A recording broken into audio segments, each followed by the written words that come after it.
va attendre qu'il termine quand même. C'est le dernier jeté là. C'est bon. Il est tombé, on peut y aller. Donc cette table ronde a pour vocation de décrire l'impact que peut avoir l'escalade sur le développement économique, social d'un espace rural. Et on va installer un dialogue entre une destination, si on parle dans le vocabulaire du tourisme, française, solidement ancrée, historiquement ancrée, qui est Orpierre, et une destination naissante en Grèce qui s'appelle Manikia, dont on va vous présenter les caractéristiques plus tard. Donc cette table ronde, si on fait un peu le cadrage, on sait que l'escalade connaît et va connaître un développement à l'échelle mondiale de manière presque spectaculaire. On sait par exemple que 70 à 75% des salles qui ont été créées depuis 1990 ont été créées après 2005. Et si on regarde, on fait une carte des États-Unis, une carte de France et pire encore en Asie, on voit que ce qu'on peut appeler les terres plates, c'est-à-dire celles où il n'y a aucun massif rocheux et aucune tradition d'escalade, n'ont pas encore été investies par les gens qui développent des salles d'escalade, ce qui laisse présager un essor considérable. On sait également que l'escalade, par essence, ça va être le voyage, dans la mesure où elle est fondée sur le renouvellement des expériences rocheuses. Et par conséquent, les grimpeurs vont de destination nouvelle en destination nouvelle. Et c'est quelque chose que l'on connaît depuis très très longtemps, puisqu'on peut se souvenir dans les années 80 du maire de Bioux qui parlait de cette tribu de chevelus pratiquant un sport fabuleusement dangereux et inutile. Donc le maire de Bioux de l'époque n'est plus, mais désormais on a des grimpeurs qui sont plus normaux d'un point de vue capillaire et qui engendrent des flux considérables, enfin pas tant en fait finalement, quoi. Qui engendrent des flux considérables. Si je prends juste l'exemple de Kalymnos, c'est au moins 10 000 personnes par an sur le spot Kalymniote. Et donc tout ça, ça a un impact. Ça constitue à la fois une manne économique parfois considérable et ça a un impact socialement, mais c'est également parfois une menace sur l'environnement. Donc on voit qu'apparaissent des déprédations sur la nature, des phénomènes de prédation économique qui sont préjudiciables à la fois aux écosystèmes naturels et aux écosystèmes humains. Et donc cette table ronde, on va essayer de passer en revue les différents aspects de ce phénomène, avec l'exemple, comme on vient de le dire, de Orpierre et de Manikia.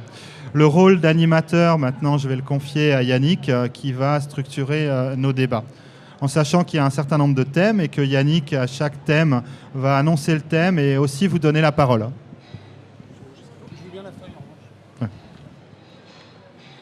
Oui, donc on a un peu réorganisé la table ronde en raison de la défection d'un des participants qui n'a pas pu venir.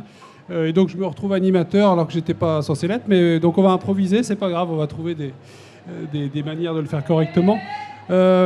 Moi, pour me présenter un petit peu brièvement dans le cadre de cette table ronde, j'ai à la fois un regard de grimpeur puisque je suis guide de haute montagne, mais j'allais dire mon travail principal depuis une dizaine ou une quinzaine d'années, c'est de travailler comme consultant à l'international dans le domaine du développement territorial. Alors développement territorial durable, même si j'aime pas tellement le terme de durable puisqu'il cache pas mal de greenwashing bien souvent. Et je suis amené régulièrement à traiter dans le cadre de ces contrats des enjeux de développement de l'écotourisme dans des parcs naturels ou dans des pays émergents qui n'ont que la nature à valoriser d'une certaine manière et où on peut être amené à développer des sports nature comme des itinéraires de randonnée, des choses comme ça, et pourquoi pas des itinéraires d'escalade. La caractéristique de ces travaux que je mène de mon côté, c'est le fait qu'ils sont complètement financés, contrairement au travail de gens qui vont développer à Manikia ou dans d'autres sites l'escalade sur leur propre denier. Moi, je suis payé par des organismes internationaux qui peuvent être la Banque mondiale, la Commission européenne, enfin des choses comme ça, pour faire des choses qui finalement se rapprochent de ce qu'ils font eux-mêmes. Donc l'idée, c'est aussi de réfléchir et de donner cette idée aux équipeurs de sites proches ou lointains, d'aller chercher des subventions là où elles peuvent être pour les aider à développer leur activité. Donc c'est à ce titre-là que je vais intervenir dans la table ronde et l'animer. Voilà. Donc je vais demander donc à Pierre-Yves, dans un premier temps, d'expliquer un petit peu l'histoire, quelle a été l'histoire de ce village précurseur qu'a été Orpierre dans la valorisation de son patrimoine de falaise pour en faire un moyen de renaissance finalement d'un village qui était moribond à l'époque. Est-ce que tu peux nous raconter, Pierre-Yves, ce qui s'est passé à Orpierre il y a quoi, il y a 40 ans, 35 ans? Ça ne me rajeunit pas parce que je suis à l'origine du projet avec le maire d'Orpierre. Bon, très vite, il y a toute une équipe qui a pris le relais avec nous. C'était 1983. Voilà, et j'en profite pour rendre hommage à quelqu'un qu'on a un peu oublié, qui s'appelait Dominique Jugy et qui a été le grimpeur plus ouvreur qu'équipeur, qui a découvert le site d'escalade avec moi en 1983 et qui était un grimpeur d'exception qui est mort au Sirac il y a quelques années. Voilà, une pensée sympathique pour Dominique Jugy. Alors là, vous avez quelques images qui s'affichent. Ce dont je veux vous parler, en fait, c'est de développement rural, de lien avec la nature et aussi, bien sûr, de passion avec l'escalade. Parce que finalement, ce qui peut, en trame de ce débat, apparaître, c'est sommes-nous tous destinés à habiter en ville, si on regarde les déplacements de population, même en France, ou est-ce qu'il y a des relations de synergie, des relations de liens homme-nature qui peuvent nous permettre de continuer à vivre et de travailler au pays, à vivre et à travailler là, dans le sud des Hautes-Alpes. Et c'est cette réflexion-là, c'est cette énergie-là qui, rencontrant la passion de l'escalade d'un certain nombre de grimpeurs, puisque bien sûr on a été beaucoup à travailler à Orpierre, qui va donner naissance à ce développement de la falaise d'Orpierre. Alors j'aime beaucoup la falaise de gauche, la photo de gauche, pardon, qui est une photo qui est prise d'une montagne au-dessus d'Orpierre et qui illustre bien en fait le cadre d'Orpierre. Donc on a un village des Hautes-Alpes, un petit village des Hautes-Alpes dans les années 80 en perte de vitesse, qui est passé en dessous de 300 habitants, qui cherche un projet touristique pour essayer de relancer son activité. Et ce qu'on voit ici, c'est au nord, on voit les montagnes, c'est une photo avec une lumière assez exceptionnelle, on voit toutes les montagnes des Hautes-Alpes avec la barre des Écrins qui est un peu en haut à gauche. Donc on est au sud des Hautes-Alpes, c'est-à-dire qu'on est le département du Briançonnais, des Écrins, du Queyras, donc où là on a une activité hiver ski très forte, qui est quand même source d'un certain nombre de richesses, et on a une activité d'été, randonnée, alpinisme, qui est aussi très forte. Ensuite, là il y a un petit clin d'œil pour les grimpeurs avec la falaise de Céuse, et puis en bas, dans les montagnes des Baronnies, c'est-à-dire les montagnes sèches, les montagnes sans neige, très peu peuplées, le site d'Orpierre. Donc au sein d'un même département, deux réalités économiques bien différentes. En 83, là j'ai quelques chiffres encore en tête, le département des Hautes-Alpes avait à peu près 130 000 habitants, ce qui est déjà pas beaucoup. Et dans la grande partie sud, on n'était que 17 000.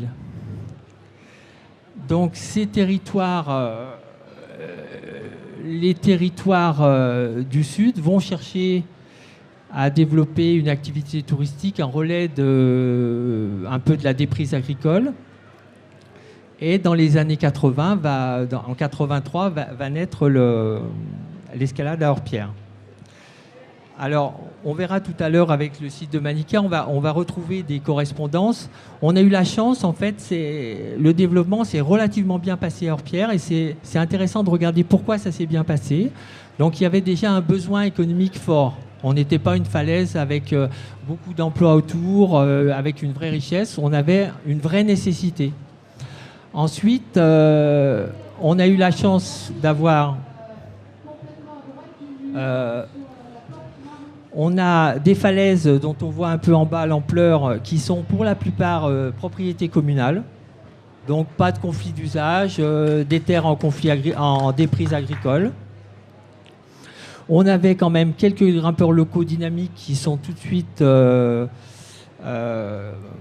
associés à la mairie pour se lancer dans le projet. Et on a un petit clin d'œil à monsieur Raymond Chouvet, le maire d'Orpierre, l'ancien maire d'Orpierre, maire de 90 aux années 2000, qui a tout de suite su faire confiance aux équipes, dynamiser les équipes et monter un certain nombre de projets qui se sont toujours déroulés sous l'autorité, oui, parce que monsieur Chauvet avait une certaine autorité, et avec l'aide des finances communales et des recherches de subventions menées par la commune. Donc, si on essaye de revenir un petit peu sur la trame, donc le début de l'escalade dans les années 85, un succès qui arrive assez vite. Il faut penser qu'on était dans les années de la mode de l'escalade, les années Edlinger. Pour la plupart, vous étiez beaucoup trop jeunes. Donc l'escalade devient un sport populaire qui est médiatisé. La vie au bout des doigts, un des premiers films, on peut citer, qui a vraiment eu beaucoup d'écho dans le grand public. Donc on arrive à une bonne période et finalement le succès d'Orpierre est très vite arrivé. Donc en fait, on a quelque chose qui s'est mis en place à la fois doucement et à la fois très régulièrement pendant toutes les années 90 et 2000. Alors petit à petit, ce qui est intéressant, je trouve, en lien avec le salon, on a parlé des salles. Donc je passe une vingtaine d'années. On est arrivé dans les années 2000, 2005 à une augmentation de la clientèle et à un changement de la clientèle. C'est-à-dire que si les premiers grimpeurs étaient des alpinistes qui faisaient de l'escalade, depuis les années 2000, comme on est en plus une falaise facile, une falaise qui est orientée vers l'apprentissage et l'initiation, les grimpeurs qui venaient chez nous, de plus en plus, étaient des grimpeurs qui venaient de salles et qui n'avaient pas forcément la culture montagne, la culture voie d'escalade longue, avec des prises qui peuvent être de solidité différente, etc. Donc pas de connaissance du terrain montagne. Et ça a commencé à nous poser, des soucis en matière de sécurité. Donc parallèlement à ce changement de clientèle et à l'évolution un petit peu du nombre de pratiquants, l'augmentation, on a eu sur notre territoire donc une chance, c'est la création du parc naturel régional des Baronnies provençales. Alors ça, c'est le gros plus qu'on a eu, puisqu'en fait, c'est l'institution.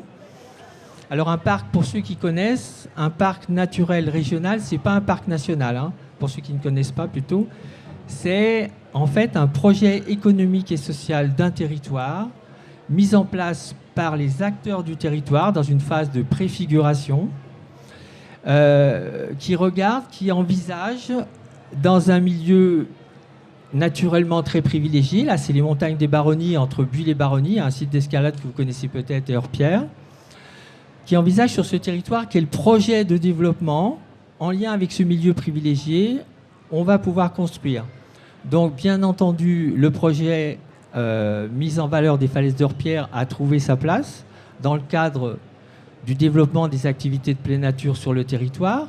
Mais par exemple, puisqu'il s'agit aussi de vivre et de travailler au pays, il y a par exemple, on est unis dans cette même charte avec le parc, dans l'aide aux personnes âgées, l'apprentissage de la nature sur toutes les écoles du territoire. Enfin, il y a un vrai projet de vie au pays. Et ça, c'est pour nous, qui nous occupons de l'escalade, une trame qui va rester permanente. C'est cette passion de l'escalade en lien avec une nature privilégiée.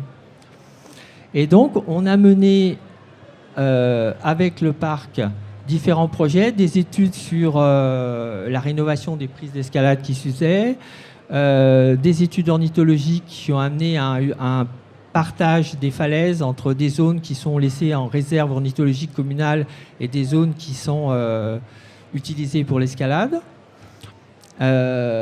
Étude ornithologique qui a été menée en 2000 et qui a été refaite 10 ans plus tard en 2010 pour voir s'il y avait, en fait, si les choix avaient été bons. Et les choix étaient effectivement assez pertinents au niveau du maintien des espèces. Cette étude, elle va être remenée probablement en 2020, mais sans doute perturbée par la baisse drastique des populations d'oiseaux. Donc ça, on verra bien ce que ça va donner.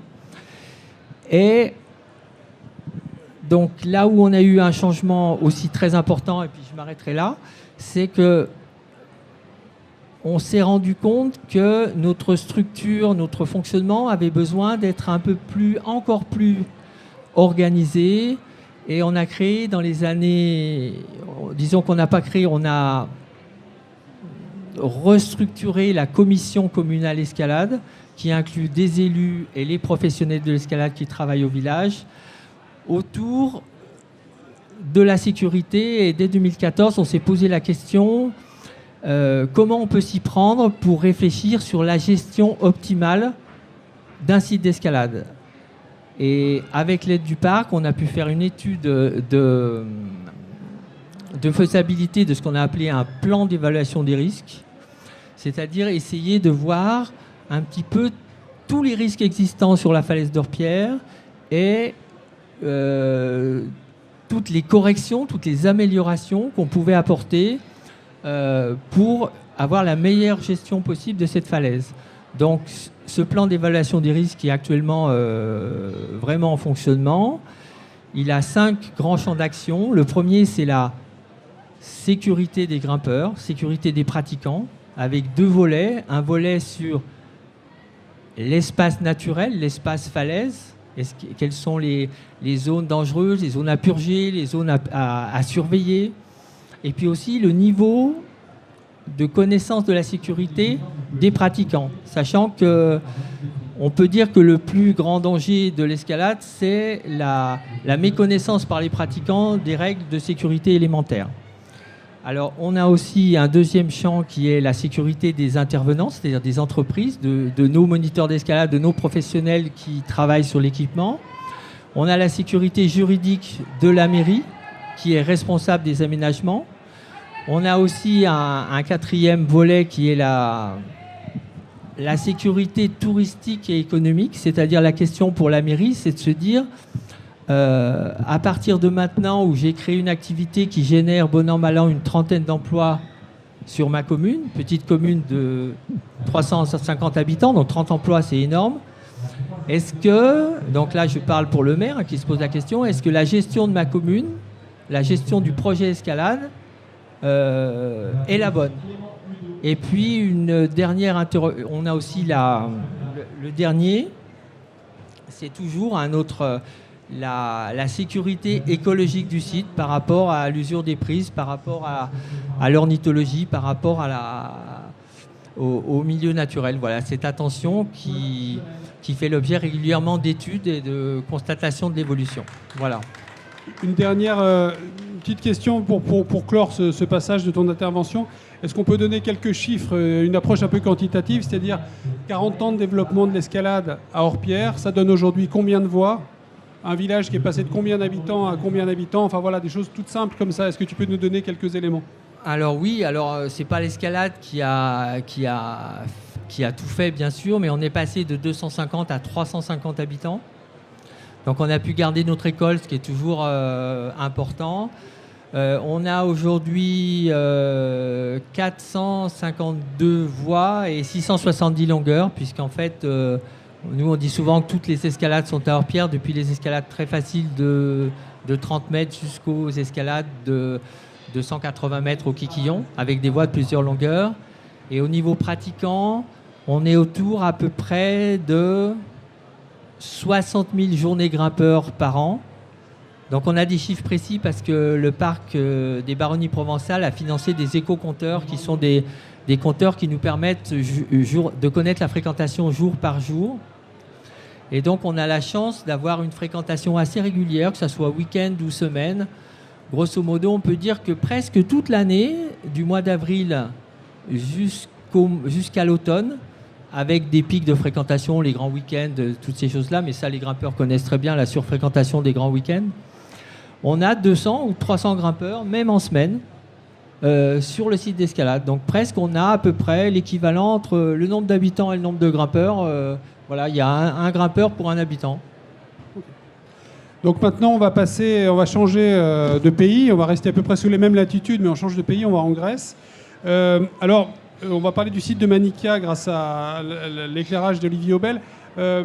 Est-ce qu'on peut dire, Olivier, que finalement, Manikia est aujourd'hui au stade où on était hors pierre il y a 40 ans, grosso modo? Oui, tout à fait. Là, je suis impressionné par le degré de formalisation de la gestion à hors pierre. Nous, on démarre complètement de rien du tout.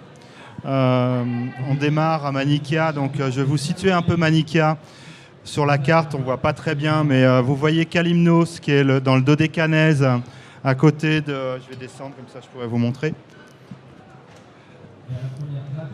Donc Kalymnos qui se trouve ici, vous avez l'île de Rhodes ici, Léonidio qui est dans le Péloponnèse, et puis la nouvelle falaise à la mode qui s'appelle Kyparissi ici. Et Manikia se trouve sur l'île qui s'appelle l'île d'Evia, qui est la deuxième en superficie après la Crète en Grèce, et qui a l'avantage de se trouver bien plus près d'Athènes que Léonidio et bien sûr Kalymnos. Donc en fait, effectivement, nous, on vient de démarrer ce projet avec des sessions d'équipement.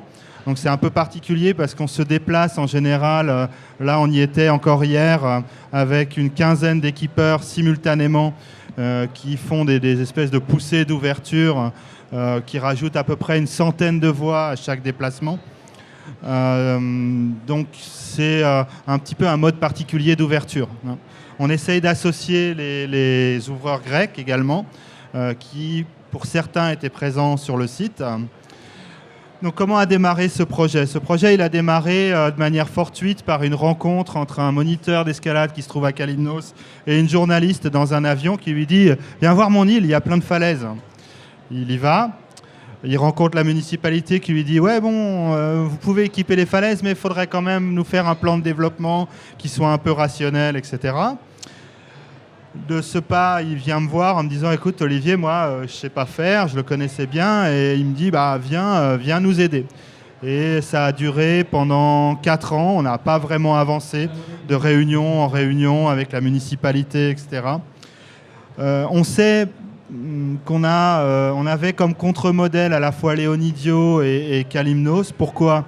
Parce qu'on savait que Manikia, on n'allait pas vouloir en faire un lieu de consommation de masse comme ça peut être le cas à Kalymnos.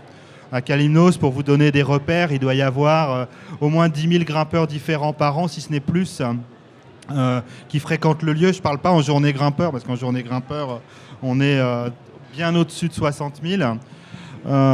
Léonidio, c'est en train de devenir la même chose, avec comme caractéristique l'absence totale d'anticipation de la fréquentation, ce qui fait que maintenant on a des problèmes considérables pour organiser la maintenance. Ça a été un problème pour organiser les secours à Kalymnos, ça l'est encore à Léonidio. Donc on a un peu ce modèle dans la tête en se disant nous, on veut véritablement se placer dans l'anticipation.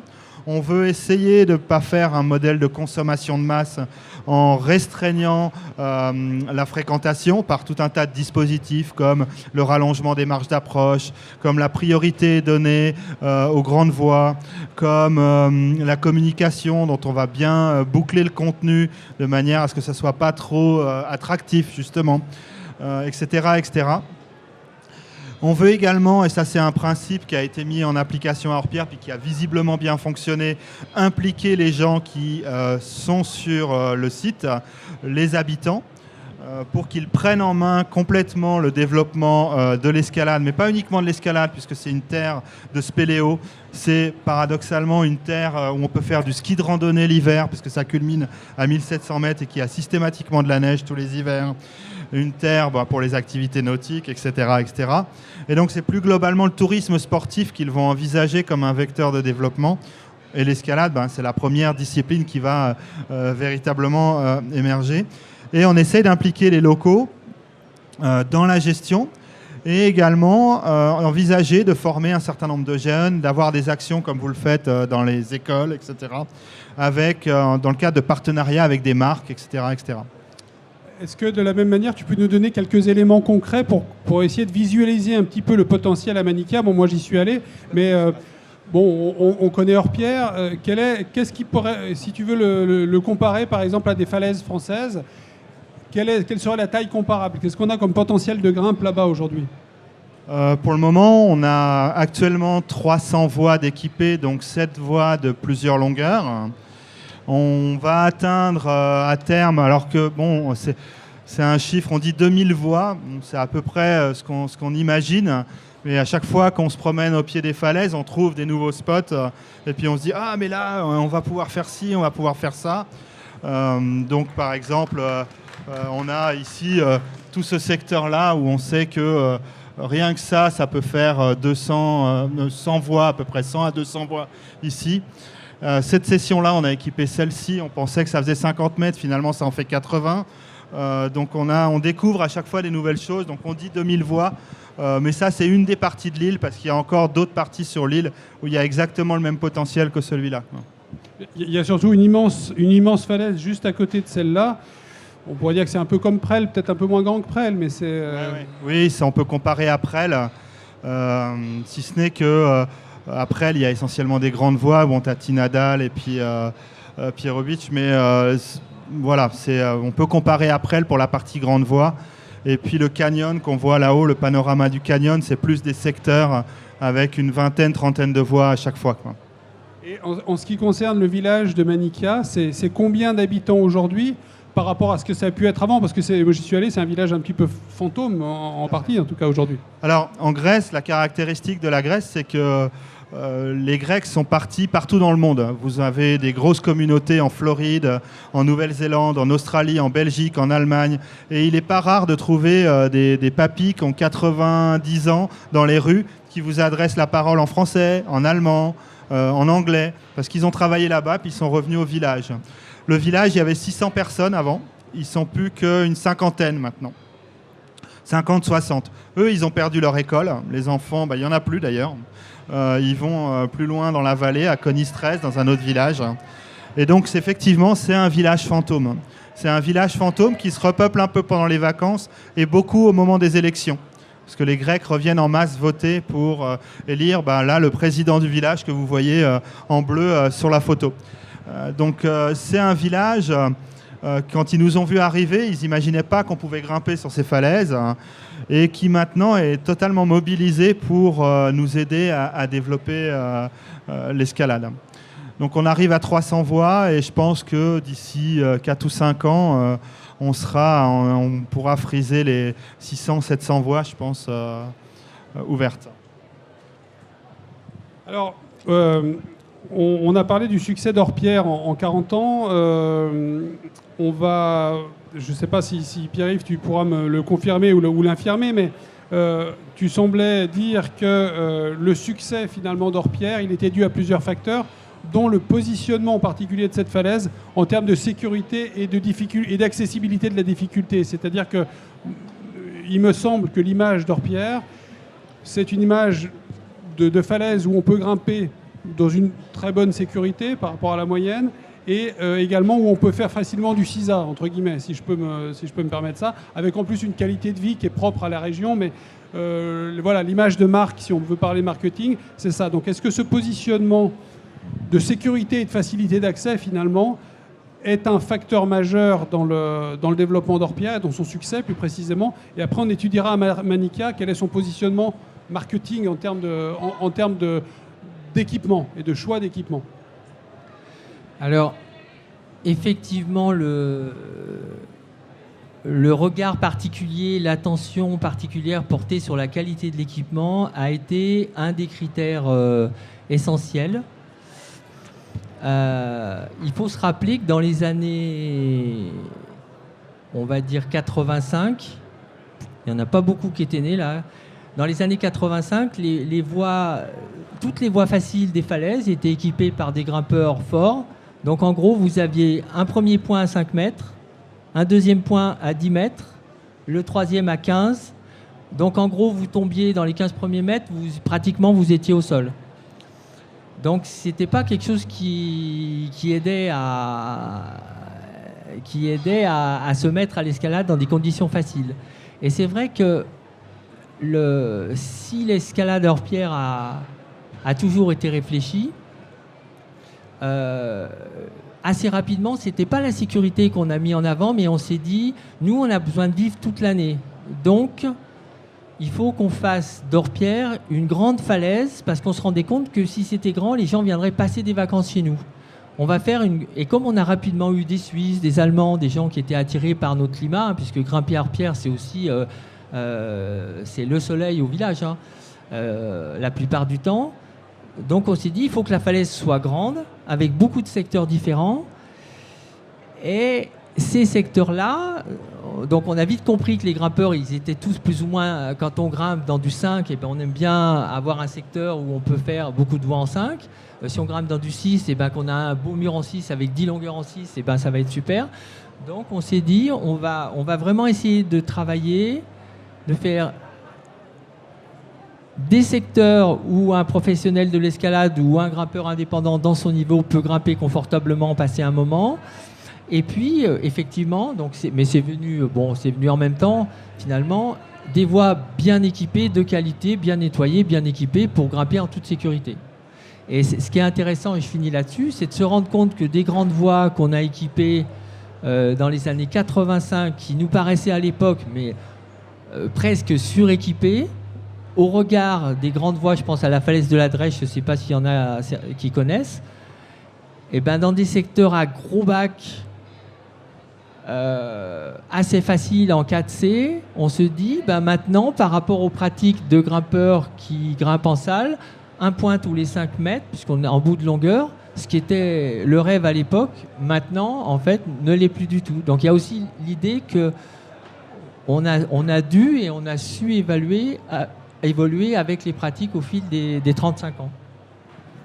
Alors Olivier, donc à Manikia, on est un peu dans un entre-deux aujourd'hui. Enfin, pour y avoir été, j'ai eu le sentiment, moi personnellement, que le marketing de l'équipement et de la cotation n'était pas aussi abouti que dans d'autres endroits. On sait que par exemple, quand on va grimper à Kalymnos, il y a plein de très belles voies partout pour tous les niveaux, et qu'en général, c'est un peu surcoté. On va faire facilement du 7A, facilement du 6A, enfin voilà, par rapport à son niveau. Qu'est-ce qu'il en est au niveau de l'équipement et des cotations à Manikia, et comment vous décidez ça, sachant qu'aujourd'hui, ça a l'air un petit peu hétérogène, pour ce que j'en ai vu moi-même? Alors déjà, le terme de marketing ferait tomber d'inanition les équipeurs locaux, les membres de notre équipe, parce qu'ils sont assez réticents en bons anarcho-syndicalistes qu'ils sont. Donc on n'a pas du tout de marketing, mais on est confronté à déjà un partage entre les équipeurs. On a effectivement des équipeurs qui viennent de Kalymnos et qui reproduisent le mode de fonctionnement Kalymniote, qui est un mode pour le coup très marketing, qui consiste à offrir des voies de niveau modeste à intermédiaire, très très rapprochées, où on peut prendre les prises de la voie de gauche en étant dans celle d'à côté, etc. Ce qu'on a voulu éviter totalement pour l'autre partie des équipeurs. Donc on est confronté à cette absence de cohérence de notre marketing, si on appelle ça comme ça. Avec de l'autre côté des gens qui viennent d'Isère, ils sont une quinzaine, qui équipent des voies dont les cotations sont un petit peu tassé, on va dire. Et là, pour le coup, si on peut parler de marketing, de notre positionnement, ça serait bien celui-là.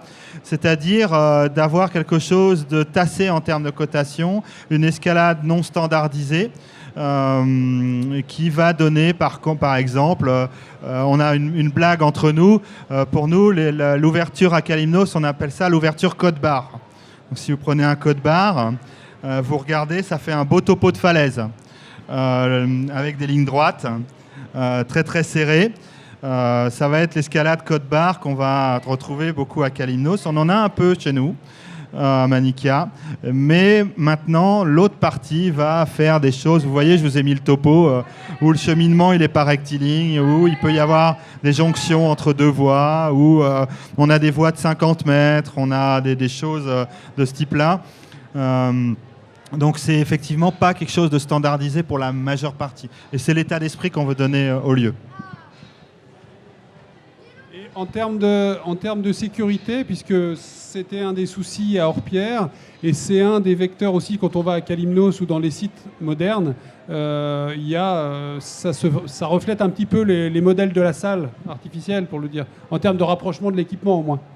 Alors, l'équipement, il est totalement standard de ce point de vue-là, en termes de distance entre les points. Après, la problématique de la sécurité, c'est quelque chose de beaucoup plus large. Là-bas, ça va beaucoup dépendre de la qualité de l'inox qu'on utilise, parce qu'on n'est pas très loin de la mer, du diamètre des points, de leur longueur, etc. Donc là, effectivement, on a affaire avec les gens qui équipent, qui nous viennent tous d'Isère, qui sont soit guides, soit moniteurs, etc., à des gens qui sont surqualifiés pour faire le job. Donc ça, c'était important. Il faut savoir que même si on est en Grèce, la Grèce, c'est un peu considéré comme une zone de non-droit par les équipeurs. Tout le monde vient armé de sa perceuse et se dit « je suis ouvreur, j'y vais ». Et on voit, par exemple, à Kalymnos, des gens qui ont fabriqué des plaquettes dans leur garage, qui ont plié un bout d'alu, qui ont fait 2 trous dedans, qui vissent ça dans la paroi et qui disent « ça y est, je suis équipeur et je suis arrivé, je vous ai fabriqué 300 plaquettes, c'est génial ». Et ça, on le voit à Kalymnos, on l'a vu à Léonidio. À Léonidio, certains secteurs ont été entièrement rééquipés. Et ça, on n'en a pas voulu d'emblée. On essaye de le maîtriser, même si c'est très dur. Vous avez, pendant qu'on était là-bas, j'ai eu par jour 3 messages de gars qui me disaient « ah, c'est super, vous équipez, j'arrive, j'ai ma perceuse, je viens vous aider ». Et puis, c'est grand. Donc, on ne sait pas où ils sont et ils vont mettre des voies. La problématique de la sécurité, c'est aussi ça, c'est-à-dire que vous avez des gens qui viennent équipés d'un peu partout, on ne connaît pas leurs compétences, ils équipent un peu n'importe où. Donc si vous avez là, à Manica, pour le moment, il n'y a pas d'équipe de secours. Donc si jamais vous avez le mauvais goût de vous mettre par terre, c'est fini. Il vaut mieux prier pour mourir tout de suite, parce qu'on ne viendra pas vous chercher pour le moment, quoi. Donc c'est aussi ça, quoi. Quand à Kalymnos aussi c'est un problème récurrent, des gens ouvrent des falaises à l'autre bout de l'île et puis les secours sont pas au courant. Et donc ils reçoivent un appel, allô, je suis à telle falaise, je suis avec mon copain, il a la jambe arrachée, vous venez, mais c'est véridique en plus, vous venez nous chercher, on sait pas où c'est. Tout simplement parce que les gens sont allés ouvrir n'importe où. Donc la problématique de la sécurité, c'est aussi ça, quoi. C'est pas uniquement l'espacement des points, mais plus globalement, qui équipe, avec quoi et où sur le spot. Et ça, autant à Orpierre, ça doit être facile à maîtriser, autant là-bas, c'est très difficile, parce que hormis nous, dans nos sessions d'équipement, il n'y a personne pour surveiller le lieu. Vous y êtes tout le temps. Là-bas, on ne sait pas trop. Et ça, c'est la grosse problématique de spots comme Léonidio, comme Kalymnos, et puis celui-là maintenant, quoi.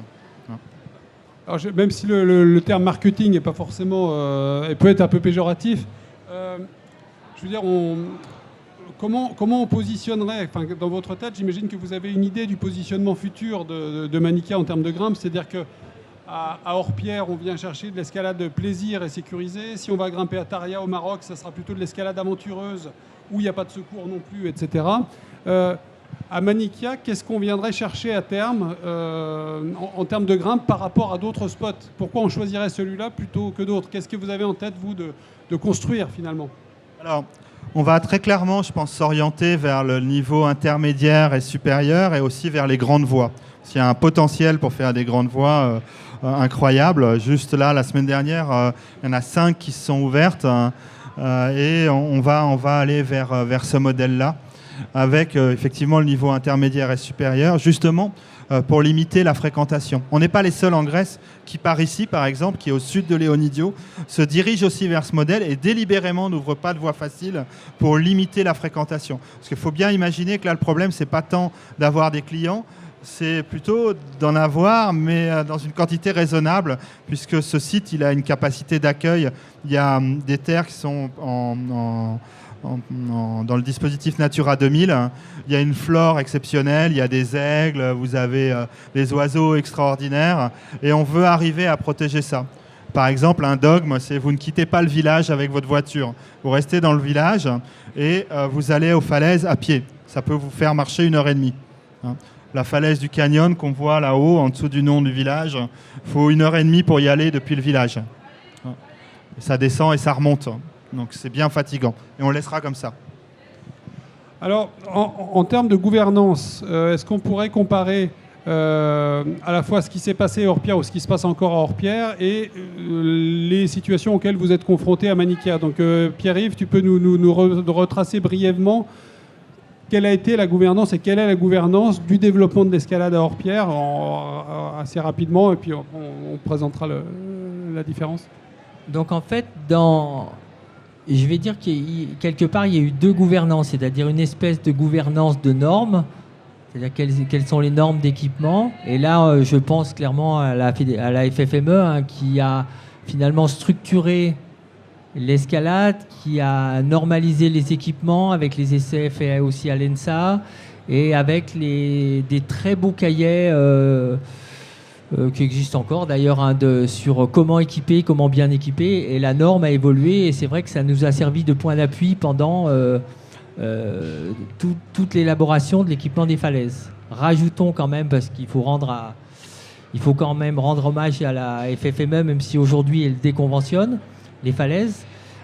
C'est grâce, dans les années 85, en tout cas, c'est grâce aux conventions de la FFME que les quelques propriétaires privés, mais aussi la commune, ont accepté que se développe le site, parce qu'ils étaient couverts au niveau assurance. Et donc la deuxième chose, c'était en gros comment vous avez piloté en commun avec tous les acteurs, toutes les parties prenantes, ce projet de développement de l'escalade. Voilà. Alors après, ça a été relativement facile pour nous, je le disais tout à l'heure, puisque la mairie étant propriétaire des falaises, elle organisait avec, en gros, c'est le club d'escalade, les équipeurs locaux et la mairie qui écrivait finalement le projet. On travaille souvent par 3 ou 4 années, des projets de 3 ou 4 ans. Après, la mairie qui montait les dossiers de subvention auprès du département, de la région, l'État, l'Europe, enfin les schémas classiques des collectivités pour trouver des fonds, et qui de fait, étant maître d'ouvrage, c'est-à-dire celui qui finance et celui qui finance le projet, donc la mairie pilotait le projet. Donc finalement un fonctionnement presque normal, comme si on construisait une école, un gymnase ou un bout de route, quoi.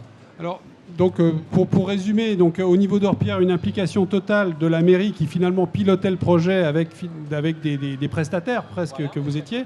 Alors, comment ça se passe à Manikia? Parce qu'on n'est peut-être pas forcément conscient tout de suite du potentiel économique de l'escalade.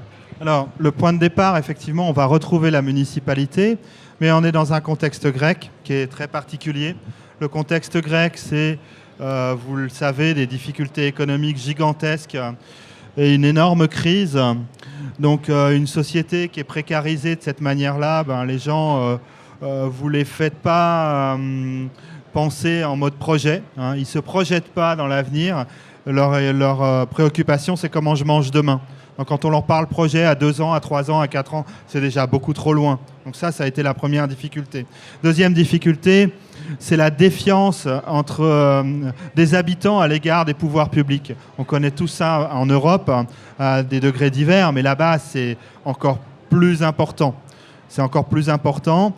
Et quand on travaille avec la municipalité, on peut avoir les résidents ou les habitants contre soi. Donc toute l'alchimie, c'est d'arriver à emmener les deux dans le projet. La municipalité qui est volontariste, qui a mis maintenant 30 000 € dans le projet, ce qui représente à peu près, on va dire, 40% de tout ce qui a été investi là-bas. Et après, le but du jeu, c'est de faire en sorte que les habitants, ils adhèrent au truc, et puis qu'ils se structurent pour s'emparer du projet. En gros, un des équipeurs avec lequel on travaille nous dit que c'est un peu le schème de l'objet permanent chez les enfants. Un enfant, vous lui mettez un ballon, vous enlevez le ballon n'existe plus. Là, c'est pareil. Vous mettez le projet escalade, pendant qu'on y est, il existe. On s'en va, il n'existe plus. Tout le monde retourne à ses occupations et on revient 3 mois plus tard. Ce qu'on avait imaginé qui allait se faire, ne s'est pas fait parce que les gens ne sont pas dans ce mode de fonctionnement-là. Donc il fallait trouver un moyen d'impliquer des gens au niveau local de manière constante, y compris quand nous ne sommes pas là. Et maintenant, ça commence, ça fonctionne. Et on essaie de résoudre le hiatus entre la municipalité et les résidents. et ça commence à marcher progressivement, avec le casus belli qui est le topo, dans le sens où dans notre modèle économique, on en parlera après, c'est quelque chose de central, mais la mairie veut mettre la main dessus pour l'éditer, recueillir les fonds pour équilibrer son budget, tandis que les résidents locaux nous disent « Oh là, faites pas ça, ils vont utiliser ça pour, je sais pas, pour une école, pour faire du traçage sur les routes ou pour aller au bistrot. Mais certainement pas pour l'escalade. Donc il ne faut surtout pas qu'on leur donne le topo entre les mains. Donc on en est là pour le moment. Donc c'est assez compliqué à gérer. Alors justement, donc, ça nous fait la transition sur la question du modèle économique. En ce qui concerne Orpierre, comment cet équipement massif de voies a été financé au fil des ans? Et on va voir quelles sont les alternatives modernes ou innovantes que vous avez pu imaginer pour Manica. Donc Pierre-Yves, pour Orpierre, comment vous avez trouvé les fonds et à quoi ils ont été dépensés concrètement? Il y a quelque chose qu'on peut dire maintenant, c'est une petite anecdote, mais c'est que le maire d'Orpierre avait réussi, dans les années 85, il en était très fier, il l'a dit après, hein, quand il était plus maire et qu'il y avait prescription, à faire financer certains équipements à 100%. Même 100% du hors-taxe, c'est-à-dire qu'il a été remboursé à la mairie 20% de plus. Bon, vous ne le répéterez pas, hein. Donc, en fait, ce qui est important, c'est que ce qui nous a facilité, c'est que on était dans une gestion communale et que malgré tout, quoi qu'on puisse en dire, au niveau des départements, des régions, des projets solides et construits arrivent quand même, dans tous les domaines, à trouver régulièrement des réponses et des réponses financières. Donc, c'est ce cadre-là. Mais ce qui est important, c'est que les aménagements en escalade à Orpierre ont eu des financements institutionnels, pas parce que c'était de l'escalade, parce que c'était une aide au développement économique du territoire. Et si on avait fait des pistes de ski de fond ou je sais pas, un réseau de via ferrata ou je sais n'importe quelle activité de pleine nature, on aurait eu ces mêmes financements sous réserve que bien sûr ils généraient une fréquentation et une revitalisation rurale. Voilà. Donc ça a été relativement facile. Et pour ce qui est des topo-guides, en fait, les topo-guides, il y a eu, dans les débuts, donc je me rappelle avoir été l'éditeur des 4 ou 5 premières éditions. Et puis très rapidement, c'est le club d'escalade, club FFME de l'époque, qui a récupéré l'édition. À un moment donné, c'est même la mairie, mais finalement, c'était compliqué avec le trésor public. Il fallait faire des régies de recettes pour récupérer les recettes. C'était un peu trop compliqué. Donc maintenant, c'est très simple depuis un bon nombre d'années. C'est le club d'escalade association qui fabrique le topo guide, qui paye tous les intervenants, que ce soit le photographe, le graphiste, voire les moniteurs d'escalade pour aller compter les points, mesurer les longueurs, etc., qui paye la publication. Et ensuite, la totalité des recettes sont reversées par l'association à la mairie. En général, on a aujourd'hui un budget d'entretien de 25 000 euros par an. Et l'association arrive à reverser 12 500 euros par an, donc qui sont vos contributions, merci mesdames, messieurs les grimpeurs, pour l'entretien des falaises. Voilà. Alors, donc là, on vient d'avoir l'exemple d'un financement presque exclusivement public, avec une partie topo bien sûr, mais quand même piloté par le financement public. À Manica, on imagine que ce n'est pas forcément possible, compte tenu de la situation de la Grèce d'une part, et puis de la taille du village d'autre part. Qu'est-ce que vous avez imaginé pour développer l'escalade et surtout financer ce développement de l'escalade?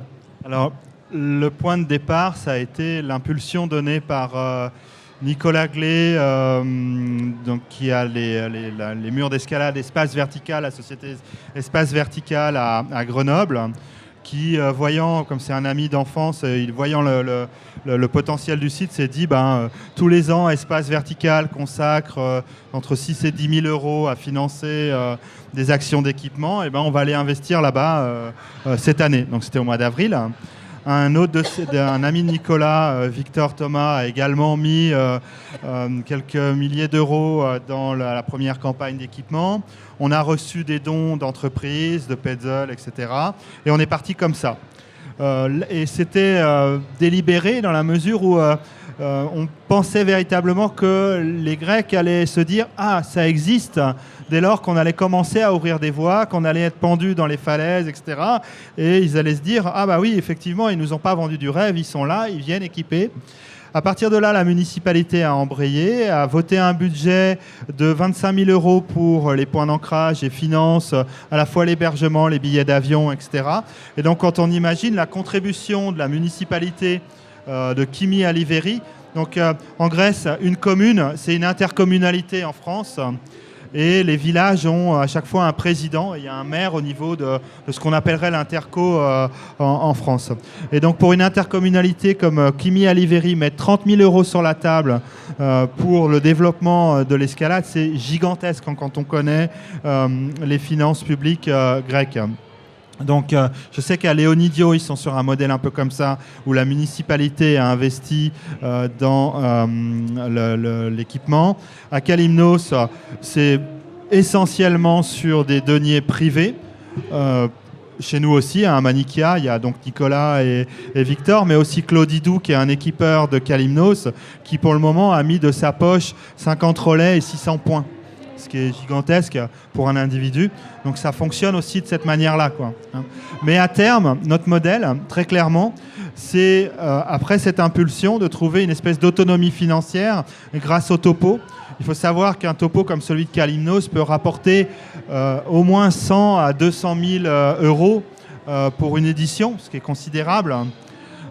Pour le topo de la Grèce, ça doit être à peu près la même chose, sauf que dans les deux cas, c'est un individu qui édite le topo, qui le commercialise et qui revend, qui redonne une part qu'on peut dire infime à l'équipement. Et donc ça, c'est véritablement quelque chose que l'on ne peut pas se permettre à Manikia, que l'on veut éviter absolument. Et on voit, si on élargit le scope, qu'on est face à une espèce de guerre de la maîtrise de l'information et de sa commercialisation. Que ça soit sous forme papier, et maintenant, sous forme digitale, vous avez une table ronde là-dessus, je pense que vous en avez abondamment parlé. Un spot comme Manikia, on se demande comment on va faire le topo. On se dit, tiens, mais est-ce que l'on va faire un topo papier? Est-ce qu'on passe par la digitalisation? On ne pourra pas éviter la digitalisation. Donc, il faut maîtriser le process, mais on ne sait pas quel opérateur choisir. Mais on sait que là derrière, s'invitent dans notre préoccupation des débats qui sont des débats globaux à l'échelle de la planète, de ces éditeurs de topo numériques. Est-ce que bon, c'est déjà mesurable, j'imagine, au niveau d'Orpierre, mais chaque développement d'activité économique, fût-elle sportive, pose la question des impacts. On peut imaginer que sur le plan, enfin on l'a dit, sur le plan économique et social, ça a eu un impact positif, ce développement de l'escalade à Orpierre, puisque ça a permis au village de revivre, de conserver son école, etc. Qu'est-ce qu'il en est des impacts écologiques ? Ça, c'est pour Orpierre. Et puis, plus globalement, pour Manikia, quelle a été la réflexion sur les impacts et sur la manière de les optimiser ou de les réduire, si tant est qu'ils soient négatifs? Donc voilà, on va passer d'abord à Orpierre et sur le plan écologique. Bon, on va ouvrir après aux questions. Ça sera la conclusion de mes interventions là-dessus, et après on passera à des questions de la salle sur tous les sujets qui vous ont interpellé parmi ceux qu'on a balayés. Donc oui, question de l'impact écologique, il y a pas mal de monde qui passe à Orpierre. Comment vous avez géré ça? On sait qu'il peut y avoir des conflits d'usage de la falaise entre, par exemple, les oiseaux et les grimpeurs, par exemple, mais ce n'est pas les seuls. Alors, on en revient toujours un petit peu aux avantages et aux inconvénients d'une gestion communale de l'escalade. C'est-à-dire que tous nos dossiers, en fait, les études d'impact pour avoir des subventions sont, surtout quand on a des budgets importants, sont obligatoires. Donc en fait, à partir des années 2000, quand l'équipement a vraiment pris de l'ampleur, on a eu l'obligation en fait réglementaire de faire une étude d'impact ornithologique, puisque c'est essentiellement les espèces d'oiseaux qui étaient impactées en falaise. Bon, je ne sais pas s'il y a des études sur les rongeurs, les lézards ou des choses comme ça. Bon, ce qui nous était demandé, c'était surtout les études ornithologiques et sur les études floristiques, donc l'impact sur la flore. Et en fait, nous, on a eu quand même la chance de ne pas avoir ce qui s'appelle d'espèces patrimoniales. Donc, dans nos falaises, on n'avait pas de grand-duc, par exemple. On n'avait pas de faucon pèlerin, même si le faucon pèlerin, on le voit, mais il a eu la grâce de ne pas s'installer chez nous. Et donc, on savait que, à part le genévrier turifère, qui est une espèce protégée, on n'avait pas de normes strictes particulières. Par exemple, s'il y avait eu dans telle falaise un aigle royal, on savait que c'est une falaise qui allait rester dédiée à l'aigle royal. Donc il n'y avait pas de limitation spatiale par rapport de façon réglementaire. Alors après, on s'est quand même, avec les ornithologues avec qui on a travaillé, on s'est rendu compte qu'ils ont étudié à la fois la gêne provoquée par les grimpeurs, parce que quand vous êtes oiseau, de toute façon, c'est pas cool d'avoir un grimpeur qui arrive chez vous. Et à la fois, comment on pouvait essayer de partager le territoire, et si le partage du territoire, c'était une réalité ou qu'en fait, non. Et finalement, alors, on a une falaise où clairement, la falaise du château avec les dévers, où on a chassé les hirondelles des rochers, hein, ça c'est clair. Il y en a... On est passé probablement d'une centaine de nids par an à, je dirais, une vingtaine. Donc, effectivement, la fréquentation, à certains endroits, limite l'implantation des espèces. Et sinon, en fait, la constatation, c'était que, de façon générale, à Orpierre, les oiseaux préféraient nidifier plutôt dans les parties hautes, et les parties basses étaient assez peu impactées. Donc finalement, à partir des années 2000, pour nos plans d'aménagement, on a neutralisé des parties hautes, par exemple pour ceux qui connaissent, tout ce qui est les blaches. Il n'y a que les parties basses qui sont aménagées. Et les oiseaux qui étaient spontanément au-dessus, on s'est rendu compte en 2010 qu'ils sont restés au-dessus. Et puis il y a quelques zones très favorisées dans les surplombs qui sont restées vierges et qui resteront vierges. Voilà.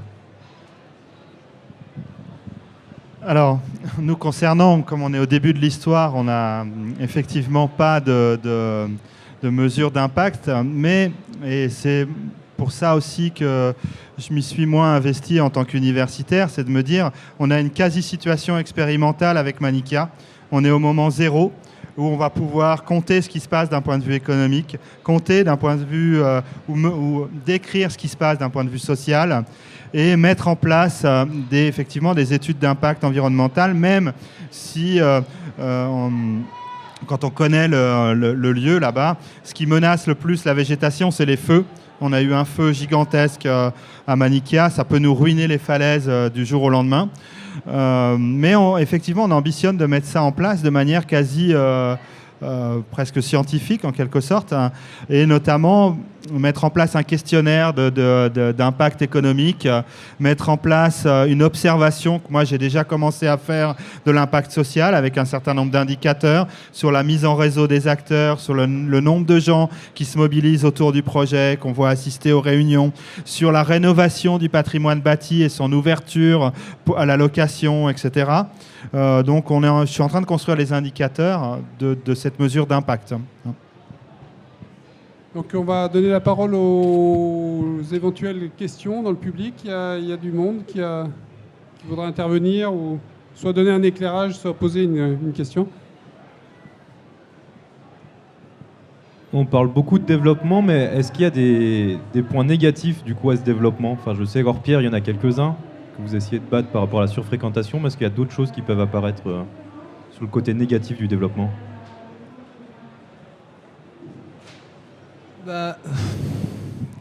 Disons que moi je suis pas forcément le mieux placé pour répondre à ce qui est au côté négatif, puisque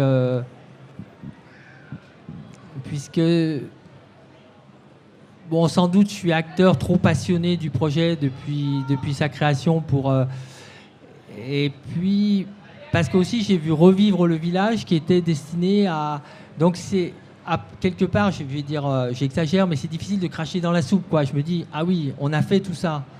Alors, dans le côté négatif, le côté difficile à gérer, je trouve, on en a parlé plusieurs fois, et je pense que c'est dans toutes les activités de pleine nature, c'est la gestion de la fréquentation. Et c'est quelque chose pour lequel j'avoue que je n'ai pas de réponse. L'autre jour, j'avais un prof de sport de Grenoble qui était là avec ses jeunes, et il me disait, moi je fais vachement de surf, et je t'assure, sur les plages maintenant, je ne sais pas quand y aller tellement il y a de surfeurs. Alors bon, c'est ce qu'il m'a dit, hein, j'ai aucune connaissance en surf, mais ça évoque bien ça. Effectivement, on a un public, une fréquentation essentiellement de plus en plus de personnes qui habitent en ville, ne serait-ce parce que statistiquement, il y a 85% de personnes qui habitent en ville. Et ces personnes-là, ils ont vous avez un droit à aller dans la nature et à vous ressourcer et à vivre dans la nature. Et par contre, comment gérer les flux? J'avoue ne pas avoir de réponse, si ce n'est qu'on fait de la communication, nous, plutôt en incitant nos publics à venir dans les périodes qui sont les moins fréquentées. Mais j'ai pas de réponse. Et je demanderai à nos détracteurs aussi de trouver des points négatifs. Peut-être la hausse du prix du bâti sur le village d'Orpierre, probablement, puisque effectivement la fréquentation du village, ça crée une animation. Et un village animé, c'est un village qui est attractif. Par exemple, on a un village à côté de chez nous qui s'appelle Tresléou, qui a exactement la même taille, il y a 300 habitants. Il y a un espèce de petit café associatif qui est pratiquement fermé tout le temps. Il n'y a pas de commerce, il n'y a pas d'hôtel, il n'y a pas... vous allez à Tresléou, il n'y a jamais personne. Vous passez à Orpierre, il y a la moitié du temps, on le disait tout à l'heure, il y a un grimpeur pour un habitant, donc il y a beaucoup de femmes qui grimpent, donc il y a une jolie fille sur 4. Enfin bon, il y a plein de trucs super sympas qu'il n'y a pas forcément. Donc ce côté animation, ça génère ça quand même. C'est probablement la hausse du prix du bâti, un petit peu. Mais voilà, il y en a sûrement d'autres. Hein. Alors nous, l'impact négatif, on nous fait très peur, quoi. Moi, je connais très bien Calymnos, j'y suis allé plein de fois chez des copains qui habitent là-bas. J'ai vu un peu à quoi ressemblait Léonidio en très peu de temps. Donc on a vraiment l'impression d'un passage d'une nuée de sauterelles derrière laquelle il ne reste rien. Et je suis... il ne reste rien de quoi? De la culture, qu'est-ce qui la végétation, des prises. Faut imaginer à Calymnos, par exemple, ils sont obligés de changer les relais des voies 2 fois par saison, tellement c'est usé. Donc c'est considérable. Et on ne peut même pas imaginer ce que c'est que cette fréquentation massive dans des endroits hyper restreints comme Calymnos ou même Léonidio. Et donc là, on a véritablement peur. Et là, tu as raison, l'impact négatif, c'est notre préoccupation constante. Impact négatif également sur les villages, parce qu'il faut faire très attention. Manica, c'est tout en haut, c'est un village fantôme, il n'y a rien. En bas, il y a Vrissy, un autre village, il y a un restaurant. Et on commence à voir que Vrissy va plus profiter que Manica du développement. Donc comment on fait pour, comme tu le dis, pas loin de chez vous, il y a un village, il est resté dans le même état qu'il y a très longtemps. Comment on fait pour avoir un développement équilibré du territoire qui se trouve autour des falaises, en emmenant les gens de Manica avec nous. Donc c'est aussi une préoccupation. Il y a une flore et une faune complètement incroyables. J'ai jamais vu autant de couleurs de fleurs en printemps à Manica. On veut véritablement que ça reste comme ça pour les 100 ans ou 200 ans à venir. Et donc, ça fait vraiment peur. Et on se demande si on n'est pas en train de jouer aux apprentis sorciers en faisant ça, véritablement. Donc, surtout avec les exemples grecs. Moi, je peux en témoigner dans un registre un petit peu plus large que l'escalade, dans mon métier de consultant, donc consultant en écotourisme et en développement territorial. Il y a quand même un dilemme qu'on est obligé de gérer en permanence. C'est cet objectif de développement économique et social. On le voit, ça a apporté beaucoup de choses à Orpierre et ça peut potentiellement apporter pas mal de choses à Manica. Mais il y a en parallèle le problème environnemental qui découle du fait d'attirer à l'autre bout du monde. Alors la Grèce, c'est pas tout à fait l'autre bout du monde, mais c'est quand même un endroit où on est susceptible, si on y va une semaine, de prendre l'avion. Donc le fait finalement d'impacter au niveau écologique parce qu'on a poursuivi un problème, enfin un objectif économique et social. Et ça, finalement, c'est le problème global qu'on a dans toutes nos sociétés, dans tout le modèle économique qui est le nôtre aujourd'hui. Et donc ça pose des questions assez fondamentales. Et moi, c'est vrai que si je suis égoïste, je me dis que je fais un boulot très sympa parce que je vais me balader dans des coins qui sont vierges, qui sont culturellement préservés aussi, puisqu'il n'y a pas eu de tourisme, il n'y a rien eu. Mais le simple fait de travailler sur le fait de développer le tourisme local, ça fait qu'on va amener des touristes internationaux de partout, avec des pollutions évidemment environnementales, mais aussi des pollutions culturelles, avec un nivellement général du village, de la culture, sur des standards internationaux. Donc voilà, c'est des contradictions qu'on est obligé de gérer en permanence, et c'est vrai que les solutions ne sont pas simples. Pour arbitrer, enfin à mon sens, développer l'escalade dans un village comme Orpierre, dans un pays où il y a déjà une culture de l'escalade, qui est un pays développé, où de toute façon on peut venir en vélo, en train ou au pire en voiture, ça a tout son sens. Aller développer l'escalade de masse dans des destinations exotiques, c'est un peu plus compliqué à justifier ça, même si effectivement ça fait envie d'aller grimper là-bas. Voilà. Très clairement, là, c'est cette contradiction entre le local et le global. Hein. Là, on est véritablement... Le global, il va...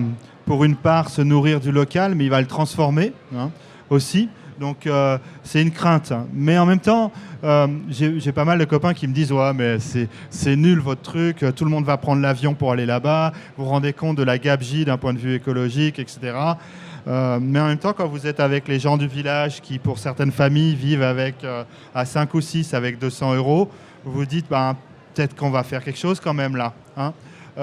Et donc, effectivement, c'est une grande contradiction. C'est une grande contradiction. Alors, juste pour témoigner de quelque chose, l'autre jour, j'avais François Leray, qui est un guide juriste qui travaille avec nous sur le projet, qui témoignait de même, qui fait beaucoup de trek en Himalaya. Et son Sherpa lui a dit, il parlait de ça avec son Sherpa, il lui a dit, regarde, dans mon village, la plupart des gens, ils sont partis dans les Émirats Arabes Unis pour travailler. Ils sont tous revenus dans un cercueil. Et moi, finalement, continue à faire tes voyages, continue à prendre l'avion, parce que toi, tu me fais travailler et moi, je nourris ma famille. Donc, c'est vrai que ça reste... c'est un exemple qui m'a vraiment frappé, parce que... Très concrètement, à Manica, voilà. On a identifié au moins une dizaine de jeunes qui vont rester et qui ne vont pas partir soit à l'étranger, soit à minima à Athènes pour vivre. Et quand vous voyez la moyenne d'âge à Manica, ils sont 50-60, je ne mets pas ma main au feu, mais presque, qu'ils doivent avoir une moyenne d'âge de 60 ans. Hein. Donc, c'est une question qui s'adresse à toi, d'ailleurs, à propos de l'écotourisme. J'aimerais bien savoir s'il y a des études qui ont été faites pour établir une espèce de quota et savoir à partir de quel nombre de personnes, à partir de quel taux de fréquentation on commence à laisser des signes, pas d'usure, parce qu'à partir du moment où on pose les pieds, on laisse des marques, mais à partir de quel moment est-ce qu'on a l'effet groupe de sauterelles qui détruit tout sur son passage? C'est vraiment du cas par cas. J'allais dire quand le risque est environnemental et écologique, de manière générale, c'est des scientifiques, des écologues qui vont étudier en fonction de telle espèce faunistique ou floristique quel est le risque d'impact. Mais en général, la décision, elle est plutôt on fréquente ou on fréquente pas. C'est plutôt que de dire le quota, c'est 10 personnes par je sais pas quoi. Je peux témoigner par exemple d'une situation que je rencontre dans une étude que je mène actuellement, c'est au Belize. Donc le Belize, c'est l'Amérique centrale. C'est une espèce de petite bande de terre qui est juste en bordure du Guatemala. C'est la façade atlantique ou caraïbe du Guatemala. Et qui est une zone où il y a à la fois des côtes très, très attractives et puis il y a une zone de montagne qui est très chouette aussi et qui, elle, est très peu fréquentée. Bon, je ne sais plus pourquoi je disais ça. Je suis désolé, je me suis perdu. Oui,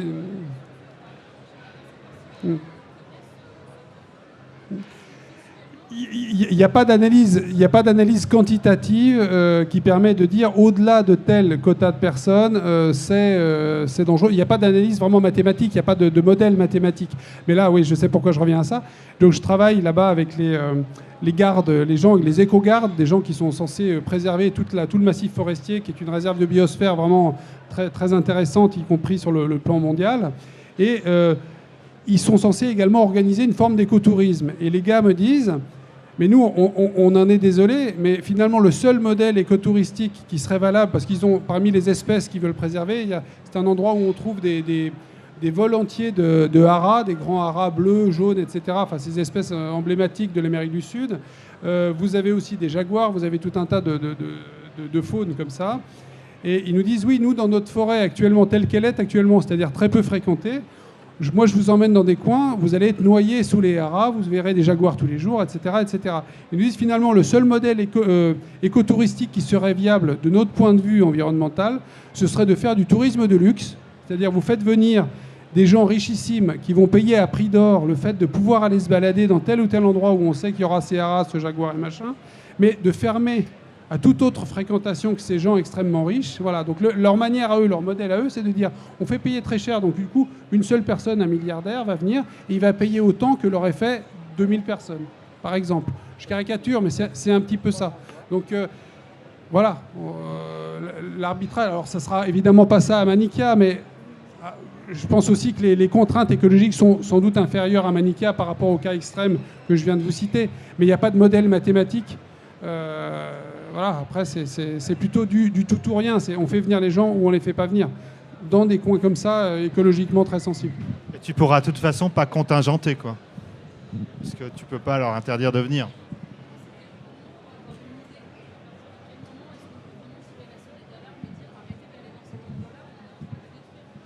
Je pense que tu pourras pas dire aux gens arrêtez de venir. Alors, Difficile. moi, c'est un peu dans cette veine-là. À Manicka, comment vous comptez prolonger l'équipement? Est-ce que là, vous avez fait un peu des pushs pour équiper, pour montrer qu'il y a un potentiel, mais après, vous allez laisser un petit peu les choses se faire au fur et à mesure du temps? Moi, je suis un petit peu, pas choqué de cette approche, mais c'est vrai qu'on voit nos falaises en France qui sont faites des années durant par des passionnés, par des gens qui connaissaient bien les lieux. Et là, on a l'impression qu'on arrive avec nos gros sabots de gens qui ont l'habitude de grimper, et on arrive, bim, on speed tout, et on a l'impression peut-être de vouloir aller trop vite, y compris comme on allait trop vite peut-être aussi dans nos stations de ski à l'époque, il y a 40 ans, quoi. Et ma question, c'est du coup, comment vous comptez finalement prolonger un peu l'aventure? Et alors, vous avez pas mal dit que vous essayez de pas aller trop vite, et justement d'essayer de limiter ça. Mais est-ce que ça va se traduire aussi sur l'équipement, par exemple? Alors, je suis assez, moi, rassuré par la nature des gens qui viennent équiper, qui sont des gens qui équipent beaucoup dans le Vercors, par exemple, qui sont très attentionnés dans leur manière d'ouvrir. Et effectivement, là, pour le moment, on a des sessions d'équipement comme ça, où on vient 15 jours équiper, en sachant que ce n'est pas du tout de l'industrie, puisque ce sont des gens qui viennent avant tout, c'est ça qui est assez drôle, qui viennent s'amuser à équiper plus qu'à vouloir saturer complètement le site. Et pour le moment, on est sur ce modèle-là, mais je pense que ça va durer 1 an, voire 2 ans. Et après, on va passer sur un autre modèle où les gens vont venir à titre individuel, compléter un secteur, faire les choses, etc. Mais il y a un potentiel qui est gigantesque là-bas. De toute façon, on n'ira pas au bout en 10 ans ou 15 ans, quoi. C'est clair. Mais ce n'est pas de l'industrie, au contraire. Tout se passe comme si c'était de l'industrie, parce qu'on arrive à 15 pendant 15 jours. Mais ce n'est pas fait dans cet esprit-là. Et on a, compte tenu du potentiel, des années et des années à faire ça et autre chose.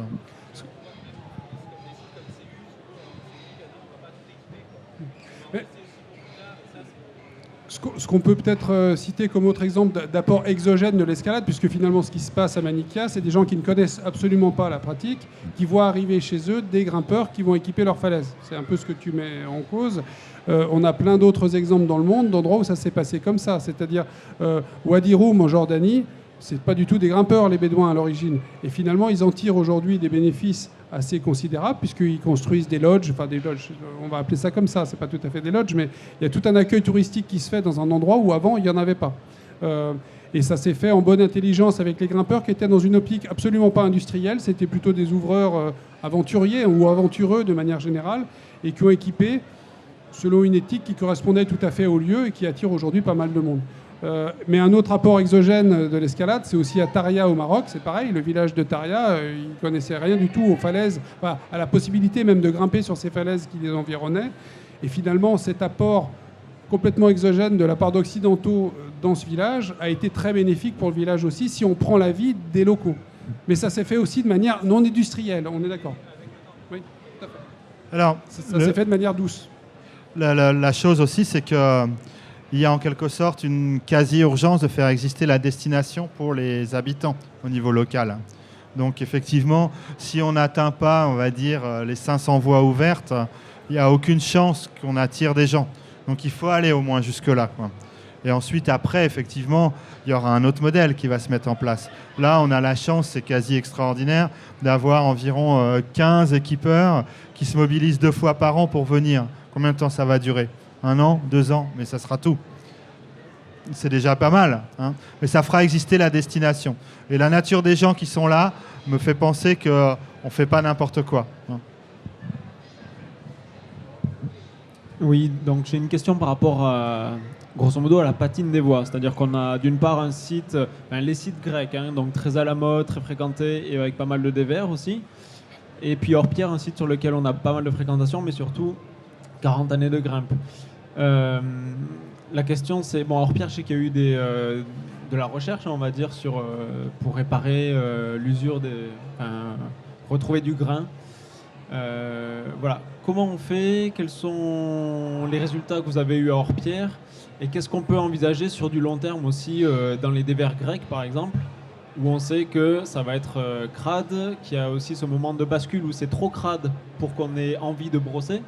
C'est-à-dire que ça y est, on sait que ça ne sert plus à rien, on fait la première prise, on dit c'est bon, on descend. Voilà, donc il y a cette thématique qui me paraît importante en termes de gestion long terme, et j'aimerais avoir vos retours. Alors, pour le moment, nous, on n'en est absolument pas à envisager ça, hein, puisqu'on est au tout début. Mais effectivement, en se servant de l'expérience d'Hors-Pierre, on va aller voir ce qu'ils ont fait. Si on en est à restaurer, c'est déjà trop tard. Et effectivement, c'est aussi, comme tu le disais tout à l'heure, un impact négatif. On va voir dans quelle mesure ça va arriver. Mais tu as totalement raison. Et pour Kalymnos, on voit dans quel état c'est devenu, c'est maintenant, quoi. Mais...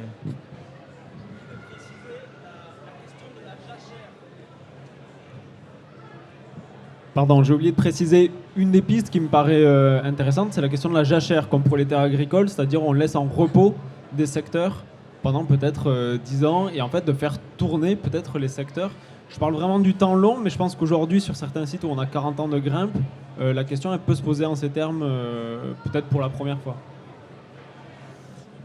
Tu veux y aller?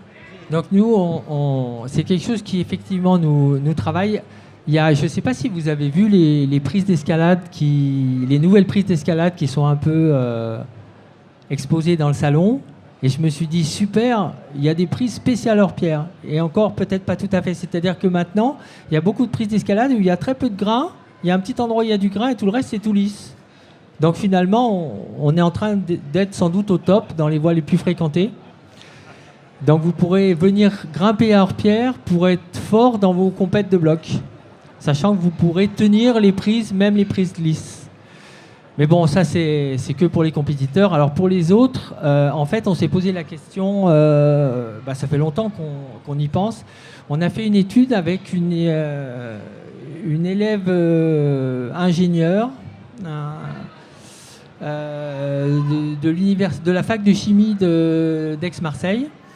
Et en fait, on s'est posé la question de comment analyser la patine et comment essayer de trouver des solutions.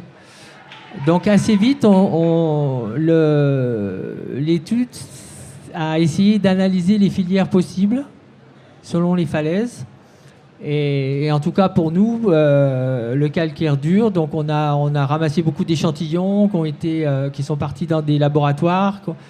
Donc il y avait en piste possible, il y avait des attaques par les acides ou les bases ou tout autre produit. Donc ça, on s'est rendu compte, on a tous fait en chimie à l'école, on met un peu de vinaigre sur une craie, ça mousse et tout, on se retrouve avec une craie super sculptée, on imaginait qu'avec un peu d'acide, ça allait revenir. Pas du tout, l'acide, ça crée un truc totalement dégueulasse, couleur verdasse, hyper lisse, ça marche pas du tout. En tout cas sur le calcaire dur, hein, le calcaire que vous allez retrouver dans le Verdon, par exemple, le calcaire des Alpes du Sud. Hein. On a essayé tout ce qui est ragréage, c'est-à-dire le ragréage, non pas ragréage, avant on a essayé ce qui s'appelle l'aérogommage, c'est-à-dire je n'arrive pas à trouver le mot, on pulvérise des graviers, des sables, tout produit pour retrouver le grain. Le sablage, voilà. En fait, le sablage, c'est une forme particulière d'aérogommage. En fait, avec des petits appareils, on pulvérise des tas de produits plus ou moins durs et on regarde le résultat. Et ça marche pas non plus chez nous. Ça peut probablement marcher. Il faudrait essayer sur des grès, sur des falaises qui sont ou les falaises qu'on va retrouver, par exemple, vers les Baux-de-Provence, qui sont faites de plein de petits coquillages ou des choses comme ça, qui sont très apparents. Où là, effectivement, le sablage pourrait enlever les éléments les plus patinés qui sont en surface pour retrouver des éléments de structure non patinés dessous. Mais nous, ça marche pas parce que, en fait, c'est trop lisse et le grain.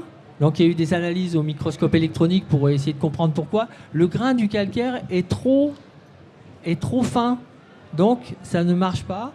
Et les seules solutions, donc nous on a identifié la filière, mais on n'a pas encore identifié toutes les solutions, loin de là. Donc on sait que nous, c'est, je ne trouve pas le mot, rajouter de la substance, le ragréage, voilà. Donc il y a effectivement, alors il y a beaucoup de pistes, il y a beaucoup de produits, il y a à la fois la question du produit utilisé par rapport à ses qualités, après, et la question de la couleur. Donc être capable d'avoir des produits relativement neutres, si possible des produits blancs, qu'on peut après reteinter avec des oxydes minéraux pour retrouver la couleur. Alors le problème de la couleur, il y a eu beaucoup d'essais, il est relativement facile à régler. Enfin facile, faut se faire une palette, mais c'est pas le plus compliqué. Après trouver le bon produit, il y en a beaucoup. Nous on n'a pas encore trouvé, à part pour les spécialistes, le Cicadur 31 EF, qui est une colle résinée qui a un grain qui reste très marqué, qui est très très adhérent. Et on a commencé à travailler pour voir justement, comment dire, j'arrive pas à trouver le mot. On a fait des essais sur certaines voies et on a demandé en fait à nos grimpeurs qu'est-ce que vous en pensez. Voilà, on en est au stade des premiers essais et sur un certain nombre de voies assez petits et sur les prises clés les plus patinées. Et l'accueil est plutôt favorable. Sachant que c'est une démarche qui quelque part peut s'associer à avoir la même déontologie que pour les monuments historiques, c'est-à-dire qu'on rajoute quelque chose en surface, et quand ce quelque chose au fil du temps, il s'en va, on retrouve l'aspect patiné, on retrouve l'original en quelque sorte, comme si la restauration pouvait être réversible, hein, c'est un des principes des restaurations dans les monuments historiques. Vous faites quelque chose en plus qui vient dessus, au fil des années, ça disparaît et la patine préexistante revient en surface. Et la jachère, on a vu, la jachère, ça sert strictement à rien. Il faudrait peut-être plusieurs centaines d'années. Enfin, ça sert à rien. Non, aussi pour les grimpeurs des années 2005. Donc, à l'échelle d'une vie de grimpeur ou d'un site naturel d'escalade, ça n'a pas beaucoup de... pas beaucoup de perspectives. Voilà. Je ne sais pas si j'ai répondu à peu près à votre question. En tout cas, l'étude est en ligne, puisque Orpierre met en ligne tous ses documents, aussi bien les dossiers de subvention, les études d'impact, etc. Donc, on a un site qui s'appelle orpierre-escaladedurable.com. Et dans le pied de page, dans téléchargement, vous allez retrouver l'intégralité des études et des demandes de subvention des projets qui ont été faits à Orpierre. Voilà. Alors, nous concernant l'idée de jachère, bien entendu, mais ça nous paraît quelque chose d'assez peut-être utopique, hein, dans la mesure où, autant à Orpierre, on peut avoir un développement maîtrisé, puisqu'on a une autorité qui est là pour veiller à la manière dont ça s'équipe. Dans un spot comme Manica ou même Kalymnos ou Leonidio, la question c'est plus d'arriver à maîtriser les gens qui viennent ouvrir. Parce que, comme je l'ai dit tout à l'heure, quand on n'est pas là, les gens arrivent et vont vous équiper un secteur sans que la municipalité soit en capacité de l'interdire, parce qu'ils ne les auront pas vus, parce qu'ils sont incapables d'intervenir, puis ils ne se permettent même pas d'intervenir. Donc c'est très difficile de maîtriser. Donc vaut mieux à la limite aller équiper en étant sûr de ce qu'on a fait sur le lieu que de laisser ça comme ça, parce qu'on sait que ça peut être désastreux. À Leonidio, par exemple, il y a des secteurs entiers qui ont été rééquipés intégralement, parce qu'il y avait des chutes au sol, un équipement qui n'était pas normé, etc. etc. quoi. C'est la même chose aussi à Kalymnos, quoi. Donc laisser en jachère, ça me paraît être une idée de bon sens, hein, pas de problème, sauf que on ne maîtrise pas totalement la manière dont tout ça sera équipé là-bas, quoi. Alors par contre, ce qui peut être très pertinent, la jachère, moi je l'ai prise au niveau de l'usure des prises, parce que effectivement vous parliez de ce thème-là, au niveau de tout ce qui est végétation, ornithologie, etc., vous arrêtez de grimper, 5 ans après, tout a repoussé, le pied des voies, vous y accédez plus, des oiseaux sont revenus. Là par contre, au niveau faune-flore, c'est quelque chose qui peut être très efficace. On prend une toute dernière question avec des réponses brèves, si tant est qu'il y a encore une question, et sinon c'est fini. Voilà. Allez, la dernière. Ça va être une question assez simple. Vous nous avez fait rêver. Maintenant, comment on y va à Mavica? Tu prends l'avion jusqu'à Athènes. Tu peux aller aussi en voiture si tu veux, si tu n'aimes pas les avions. À Athènes, tu loues une voiture et tu en as pour 2 heures pour te rendre à Manica en voiture. C'est beaucoup plus simple que d'aller à Leonidio. Ah mais il y a un bac pour la voiture? Alors c'est une île parce qu'il y a un pont qui fait 300 mètres de long. Donc quand vous regardez la carte, je ne sais pas si je peux la remettre, la carte. Bah Yannick, tu peux le dire, hein, tu y es oui, allé. Je l'ai fait à la Toussaint. Il y a 2 manières de le faire. Je l'ai fait des 2 manières. Moi, j'ai pris un bac la première fois en prenant là où c'était un peu plus large. Et puis sinon, je suis revenu par le pont. On voit même pas qu'il y a un pont, en fait. On a l'impression de rester sur le continent. Donc c'est assez très simple, facile hein. d'accès. C'est juste des routes où on circule pas vite parce qu'elles sont petites, elles sont côtières parfois ou montagneuses, mais on n'avance pas. C'est-à-dire qu'on met 2 heures ou un peu plus parfois pour faire 150 bornes, quoi. Le record à 1h40 entre l'aéroport et Manica. Mais bon, il n'est pas conseillé. Bon, mais merci à tous. Et puis, allez grimper à Manica, mais pas trop nombreux pour qu'il nous reste une qualité de grimpe pour nous quand on y va.